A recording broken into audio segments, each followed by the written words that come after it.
Peygamber Efendimiz sallallahu aleyhi ve sellem'in haber verdiği şeyler var. Hepsi oldu. İşte kıyamete yaklaşıyoruz. Olacak bazı büyük hadiseler olan Mehdi Aleyhisselam çıkması, İsa Aleyhisselam enmesi. Onlar büyük işaretler. Onlar da çok yaklaştı. Vaad olmuş. Allah'ın sözüdür. Bunlar olacak. İsa Aleyhisselam da gökyüzündedir. O da yeryüzüne inip Hazreti Mehdi Aleyhisselam'la beraber olup Deccal'da küfrü de yıkacaklar. Şimdiki bazı insanlar Mehdi çıktı diyor. İsa da manevi olarak yapıldı. Öyle değil. Hakikat olarak Mehdi Aleyhisselam çıkınca küfür kalmayacak. Şimdi iki türlü Mehdi var.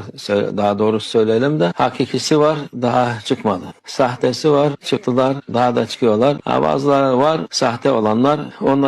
Onlar tabi olan bazı akılsız insanlar da bulunuyor. Onun esas mahiyetini bilmiyorlar ki Mehdi Aleyhisselam çıkınca kimseden para toplamayacak, yardım istemeyecek. Kendi herkese yardım edecek, herkesi peşinden toplayacak. Teker teker televizyonda, gazetede adam toplasa milyon senede dünyayı Müslüman edemez. Onun şeyi harikulade mucizeler, kerametlerle olacak onun vaktinde her şey. Mehdi Aleyhisselam çıkınca bütün herkes Müslüman olacak. Bunlar olacak. Şüphe yok. Bu ehli sünnet ve cemaat tarikatların itikadıdır. Bütün doğru olan şey budur. Bunun dışında olanlar doğru değil. Allah o zamanlara kavuştursun. Onunla beraber olalım inşallah. Güzel günler olacak. Peygamber Efendimiz'in sonra 2. asr saadet onların zamanında olacak inşallah yakın.